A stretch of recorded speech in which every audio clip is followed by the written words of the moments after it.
जोहार BN news रे स्वागत। आमर चैनल सब्सक्राइब करी देखुन महत खबर। गत दिन बरपालीर गाँ पतरापाली स्थित श्रीकृष्ण गौशाला रे गौ माता विषय प्रवचन आयोजन करा जायतिला। प्रवचन देइथिले मथुरार महाराज सुभाष। बरपाली सांगरे तांकर माटीर संपर्क रही। गाय उपरे तांकर संधान अति महत्वपूर्ण। आसुन देखमा सही मुहूर्तर प्रमुख अंश आउ कथा हेमा महाराजों सांगरे। धन्यवाद। ठीक है, बोलो गौ माता की जय। दूसरा, गाय के गोबर पे आप उंगली डालोगे तो ये उंगली धसेगा नहीं, फिसलन होगा। क्यों होता है मालूम है? क्योंकि गाय के गोबर पर एक लेयर चढ़ा रहता है ओजोन का, ऊपर अंतरिक्ष। मीठे जल की कारखाना कहां है? आप सब पढ़ी लिखे हैं, परमात्मा ने मीठे जल की कारखाना लगा। जो मीठा जल हमें मिलता है, पृथ्वी के 3 भाग जल है, 1 भाग पृथ्वी है, लेकिन तीनों भाग जल खारा है। मीठा जल ना हो तो जीवन ना हो। तो मीठे जल की कारखाना परमात्मा ने कहां पे लगाया मालूम है? पढ़ाई किया कोर्स में? Very good. आसमान में ये जो ओजोन देख रहे हैं ना ऊपर नीला नीला, वही मीठे जल की कारखाना है। वहां से जब जल वर्षा होता है तो पृथ्वी पर जल आता है तो नदी रूपी प्रवाहित होती है। अब वही जल जब धरती अपने अंदर नीचे खींच के ले जाती है तो जल बैंक जमा होता है, तो धरती के नीचे से जल। ये तो सूखा गोबर है, तो आपको सफेद सफेद झिल्ली दिखाई देगा। ऐसा का ऐसा है। ऐसा ही गोबर गाय ने करी जंगल में या चरते चरते। उस गोबर को आरण्य कंडा कहते हैं वेद में। ये बड़े काम की कंडा होता है।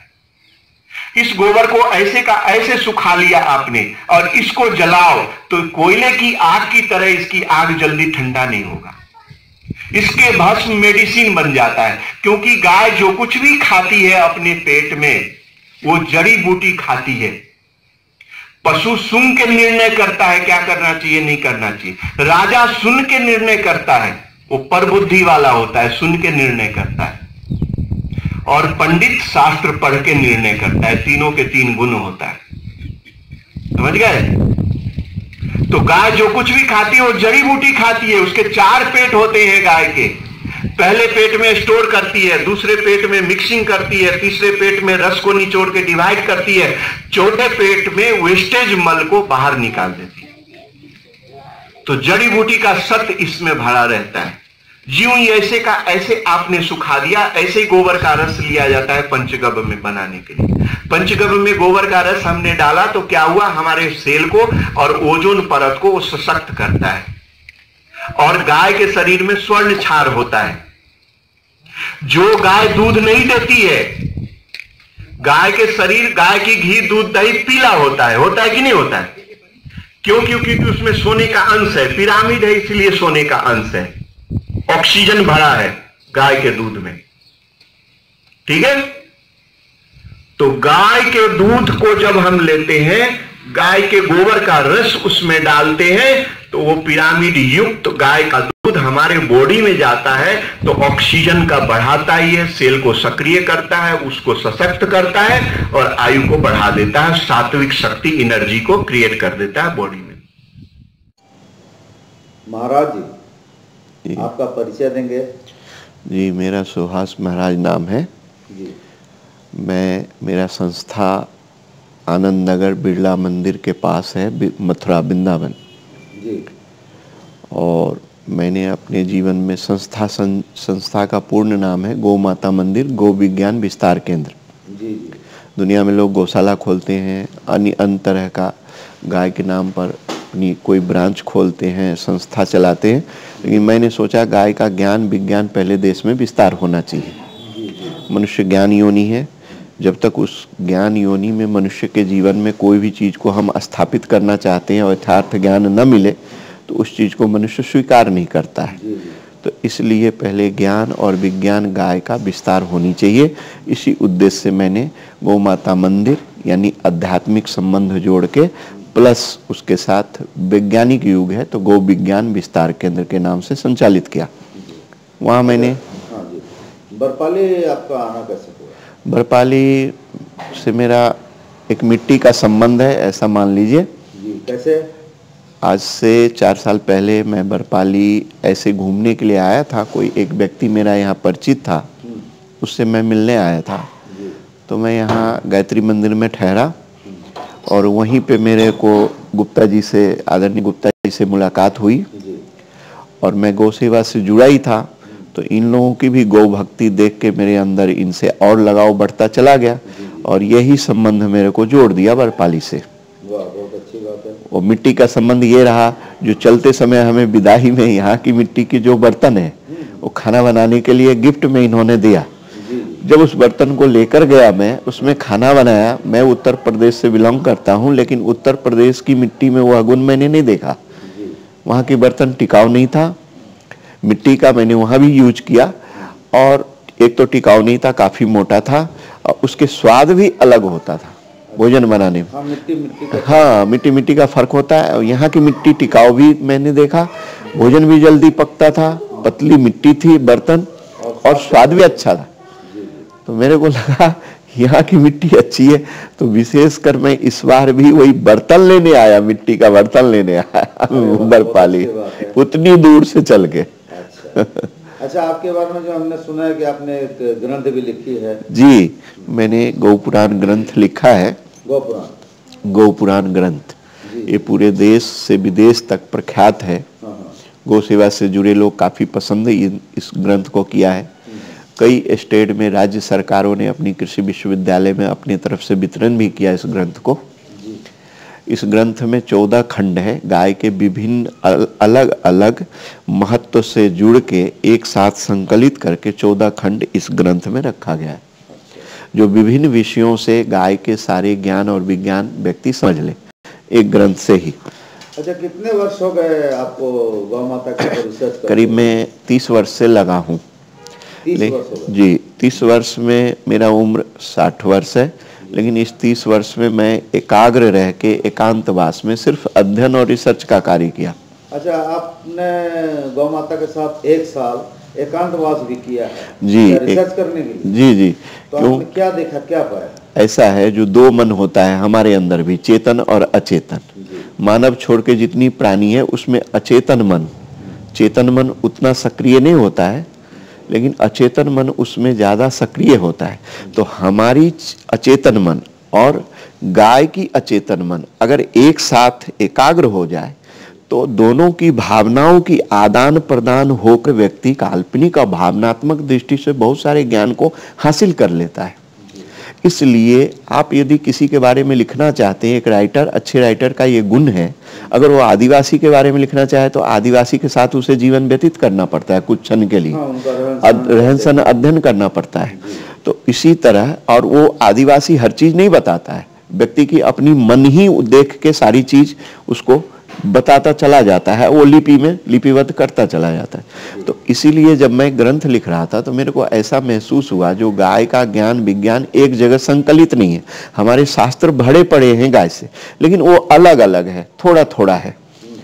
और वो भी ज्ञान उस जमाने में ऋषियों के द्वारा लिखा गया, जो आज के युग में लोग उसे मिथ्या मानते हैं, या उस पर रिसर्च नहीं कर पा रहे हैं, या उसको महत्व नहीं दे पा रहे हैं। तो इसके ये बहुत बड़ी कठिनाई हमारे साथ थी। दूसरा, संस्कृत में पढ़ा नहीं था, संस्कृत का भी प्रॉब्लम हमारे साथ था। तो मैं सोचा ये सबसे सरल मार्ग यही है, जो जिसके लिए मैं लिखना चाहता हूँ उसी के साथ अपनी भावना को क्यों नहीं एकाग्र कर लूँ, उसी के प्रति समर्पण होकर भावनाओं को एकाग्र कर लूँ। हमारे शास्त्र में प्रमाण भी मिलता है, कई ऋषियों ने गाय के साथ सोया, उठा, बैठा, तो बहुत सारी शक्ति उनको प्राप्त हुई। तो मैंने उसका एक प्रयोग किया जीवन में, इस युग में। तो उस प्रयोग में मेरे काफ़ी सफलता मिला, उसी सफलता का परिणाम ये ग्रंथ है। जो गाय अमुक प्राणी अपनी मुख से अपनी महत्व बता नहीं सकती है, लेकिन मैं अपनी अचेतन मन को गाय के साथ जोड़ के और भावनाओं का आदान प्रदान करके उनके सारी महत्व को मैंने समझा और समझ के जो लिपिबद्ध किया, और फिर उसको जब मैंने प्रैक्टिकल में देखा तो सारे सत्य निकला वो बातें। अच्छा, आज देखिए गौ माता कहते हैं, उसके पीछे बहुत सारे तथ्य हैं। हाँ, ठीक है ना? किंतु आज जो कत्लेआम हो रहा है गौ माता को, उसके बारे में आपका क्या विचार है? उसके बारे में मेरा ये विचार है, जो गाय की वास्तविक हक हमने छीन लिया। एक तो गाय का धार्मिक हक है, जो धर्म का हक था गाय का, वो हमने उपेक्षित करके गाय का छीन लिया। दूसरा, धरती एक मनुष्य के लिए परमात्मा ने नहीं बनाया, इस पर विभिन्न जीव है, उसके साथ वनस्पति है, तो धरती को कई भागों में परमात्मा ने सबके लिए बांटा है। उसमें मनुष्य सर्वोपरि है, तो मनुष्य को कहा गया संपूर्ण धरती पे अपना एकाधिकार मत करो भोग के लिए, और किसी जो तुम्हारे जीवन के लिए संरक्षक और सहायक है, वनस्पति अन्य जीव हमारे कोई शत्रु नहीं है, सभी हमारे संरक्षक और सहायक है, कोई अप्रत्यक्ष कोई अप्रत्यक्ष रूप से, तो उनके लिए भी धरती का अंश बांटा है। तो हमने क्या किया, अपने स्वार्थ में आके संपूर्ण धरती को अपने भोग के लिए एकाधिकार करके अन्य प्राणियों का हक का दमन कर दिया। यानी गाय की जो गोचर भूमि था उसको मैंने छीन लिया। इसलिए एक तो धार्मिक अधिकार छीन लिया। हमारा धर्म प्रधान देश है, इस देश में कोई चीज अगर धर्म भाव से कही जाती है तो आज भी व्यक्ति के अंतःकरण में वह उतरता है, व्यवहार में आता है, चाहे दुनिया कितना भी बदल गया। तो हमने गाय का, पहले हम प्रकृति प्राणी के पुजारी थे, उस युग में हमारा वेद और प्रकृति, गाय, अग्नि, इसका महत्व था। फिर मूर्ति पूजा पे आए, यहाँ तक ठीक था। अब व्यक्ति पूजा पे आ गए, हर चीज उपेक्षित हो गया। तो इसमें हमने गाय को बिल्कुल धर्म से निकाला। जब धर्म से निकाला तो घर से निकली, समाज से निकली, हमारे उपासना स्थल से निकल गई, साधना स्थल से निकल गई। गाय में तो पूर्णतः सात्विक शक्ति भरा हुआ है। आप साधना करेंगे, धर्म का अनुसरण करेंगे तो सात्विक शक्ति से ही तो करेंगे, रजोगुण तमोगुण से तो नहीं करेंगे, हिंसात्मक प्रवृत्ति से नहीं करेंगे। वो सात्विक शक्ति हमें गाय देती थी, उस अपने गब्य के द्वारा, अपने संसर्ग के द्वारा गाय से हमें प्राप्त होता था। तो हमारी धर्म सशक्त था, अध्यात्म शक्ति हमारा सबल था। आज हमने गाय को ही निकाल दिया तो हम व्यक्ति आधारित धर्म व्यवस्था से हम आशा नहीं कर सकते हमारा धर्म का उदय हो। पुनः हमें उसी पैटर्न पे जाना पड़ेगा जो धर्म, इस्लाम का जनक मोहम्मद पैगंबर साहब है, ईसाई धर्म के जनक प्रभु यीशु है, लेकिन हिंदू धर्म के जनक कौन है? हिंदू धर्म के जनक प्रकृति है। ब्रह्मा विष्णु महेश कौन है? प्रकृति है। निगेटिव, हाँ, उत्पत्ति, पालन, संतुलन करता, ये तीन ऊर्जा को ही हम ब्रह्मा विष्णु महेश कहते हैं अलंकारिक शब्द में। तो हमारे धर्म के जनक प्रकृति है, और प्रकृति का आधार कौन है? गाय है, वेद है, अग्नि है। ये हमारा मूल था, इसको हमने उपेक्षा कर दिया तो गाय के धर्म, मूल धर्म से भी हम भटक गए। गाय की धार्मिक अधिकार भी हमने समाप्त कर दिया, और उसके हक की जो जमीन था वो भी हमने छीन लिया। आज अगर गाय की धार्मिक अधिकार दे दिया जाए, पुनः हिंदू समाज को ये सद्बुद्धि आए और उसके हक की जमीन दे दी जाए तो मिनटों में गौरक्षा हो जाएगी। जी। अच्छा, बरपाली गौशाला में आपने प्रवचन भी दिया जी, कैसा लगा? बरपाली के लोग कैसे? बहुत अच्छा लगा। तो आपने बता दिया जी, मिट्टी के बारे में तो आपने बताया। हाँ, बरपाली बहुत अच्छा लगा। मैं अगली बार भी 4 साल पहले आया था तो 1 महीने का समय, जबकि काफी व्यस्तता रहती है, भागम भाग रहता है। आज ही मैं यहाँ कार्यक्रम समापन नहीं किया, तुरंत मेरे को चंद्रपुर से फोन आ गया, आप कब आ रहे हैं? वहाँ हम लोग इंतजार कर रहे हैं। ऐसी भागम भाग, मैं एक ब्रह्मचारी हूँ, सन्यासी हूँ, और ऐसी अकेला भागम भाग की व्यस्तता रहती है तो कोई इसलिए नहीं रहता है जो मैं दुनिया में प्रख्यात हो जाऊं।